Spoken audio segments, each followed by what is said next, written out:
Hey everyone, welcome to Module 1. Let's go ahead and dive right in. Come over to the module page. So you'll see I have dates on here. This is the relative time frame for each module, meaning obviously we're starting today, and the work within this module will be due the 9th. So it's just a chunk of time, and I kind of give a little bit more than just every week. I'll explain this in the intro, but once again, make sure to check the dates for all the assignments so that you can kind of see the due dates and everything. Most all the time, your assignments will kind of fit in the this time frame. When we get into the actual productions, things might be a little bit different. But just so you can plan out your own week, this being an asynchronous class, you can really plan out your time and getting ahead, going at your own pace. I'll try and put up a new module, like a new one every week. Don't feel that you have to, get it all done right away. Like that's why I don't populate it with like everything at once.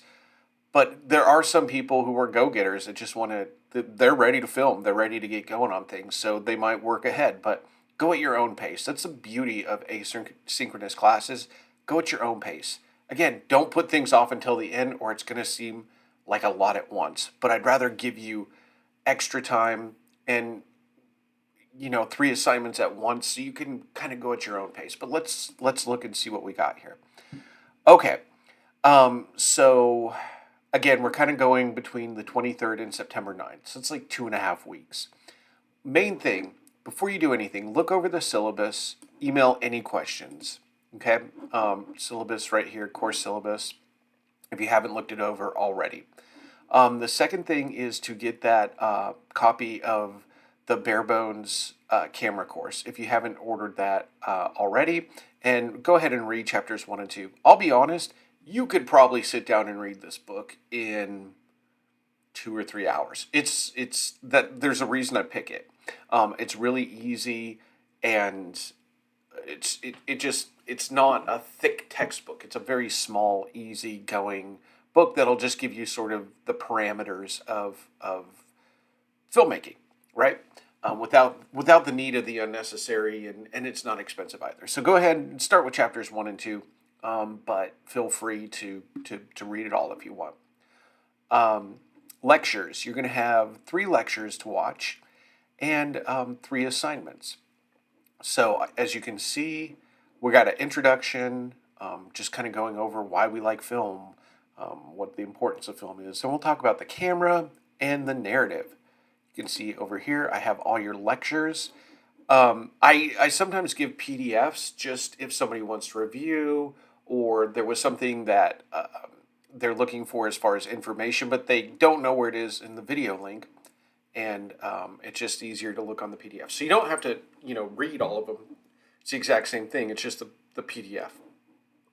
So you got lecture 1, lecture 2, lecture 3. If there's any information in there as far as dates or anything like that, disregard it.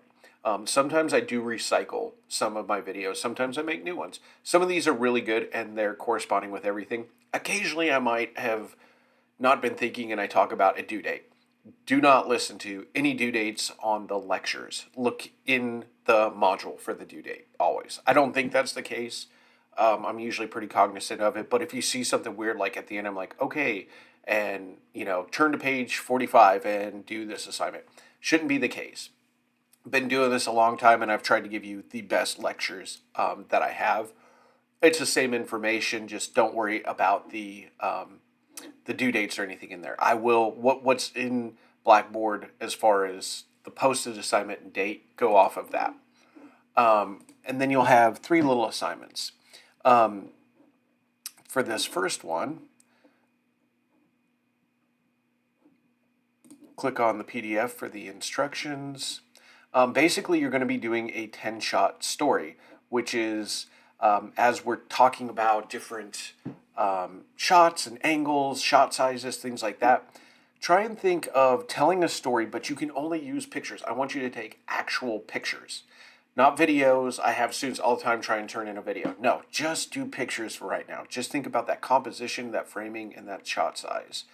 So we can kind of see, just even in this one picture, the idea is it should convey a story in and of by itself visually, right? It's a visual medium. We have audio with it, but in and of itself, film is a visual medium. So start by learning to tell a story just through pictures. So you can kind of go through these and see, like, I can tell something of a story just from this shot.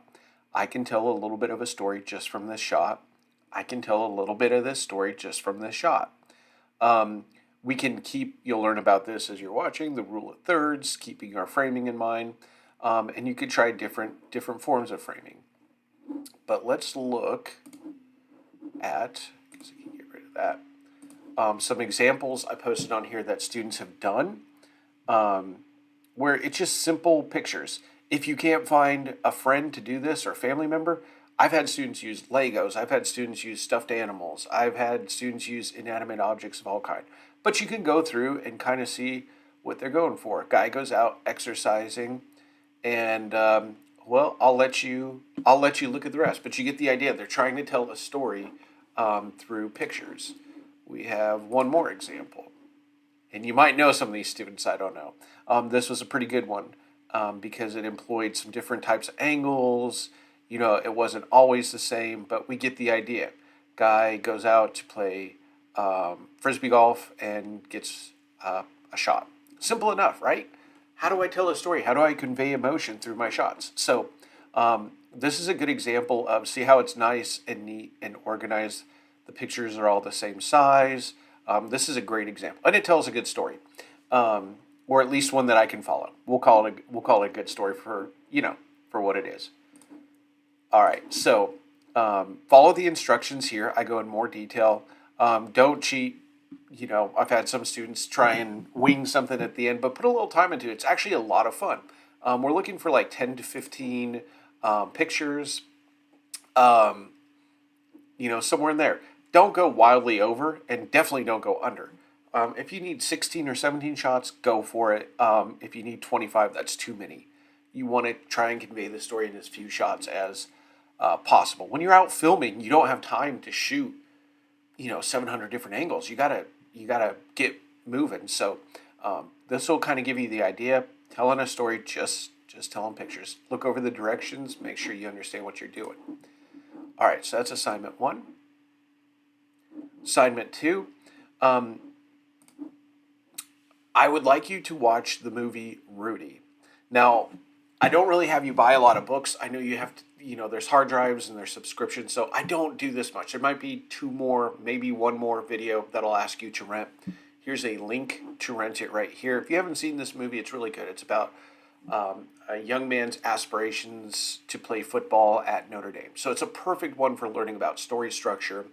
And it's usually a crowd pleaser with students. It's very lighthearted.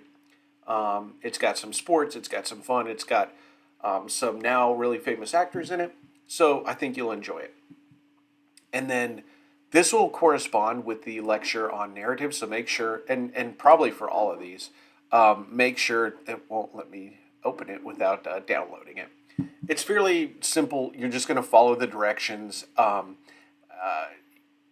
Answering the questions. There's like 20 questions with it. You're just answering along. A lot of this will make sense once you've watched the lecture. Okay? So there's the assignment for it. And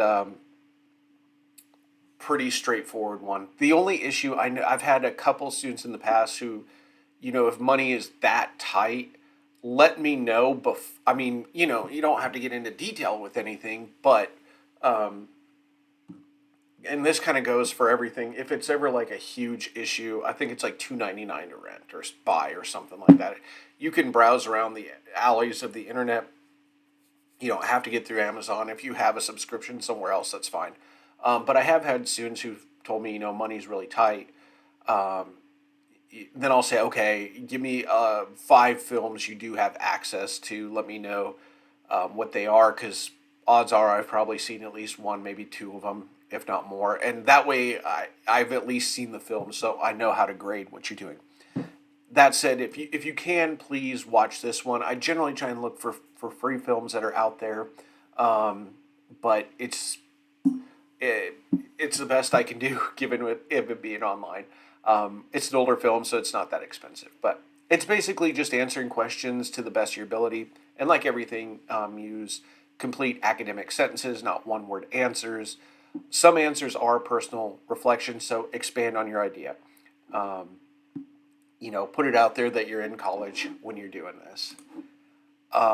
Okay, and then another fairly straightforward one.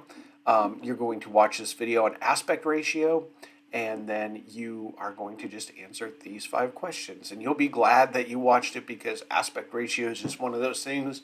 When students see it, they're like, oh, wow, that's cool. And then they understand a little bit more. All right, so to recap, you have 3 assignments. Not very long ones either, just kind of get us in, get us moving, get us thinking about film. Um, you got your lectures here, 3 lectures, all fun stuff. It's me, so you're going to enjoy it. And then you're reading and look over the syllabus. Not too terribly concerned about this. I don't want to tell you guys that you don't have to worry as far as an assignment on the reading, because I don't really have much. At the end of the semester, I might give you a please recap and write a few paragraphs on what you took away from the book. But please read it as soon as you can, because it's going to make a lot of what you're learning come alive. And it simplifies it in such an easy way. This is a hard class to teach. It's because it's so hands-on, right? And I'm not there with you. So I think that this is a good supplemental way of making sure you know everything, because it really boils it down into the most simplistic way possible. So things will just start to really click once you read this. So please, just because there's not points involved, make sure you get this book in. And again, you could probably read it in a couple hours, honestly. It's a pretty easy read. All right, so that is what I have for you this week. Again, don't hesitate to email me if there's any questions. Remember, Professor PROF, FOSS24 at gmail.com. All right, have a great day and happy filmmaking, everyone.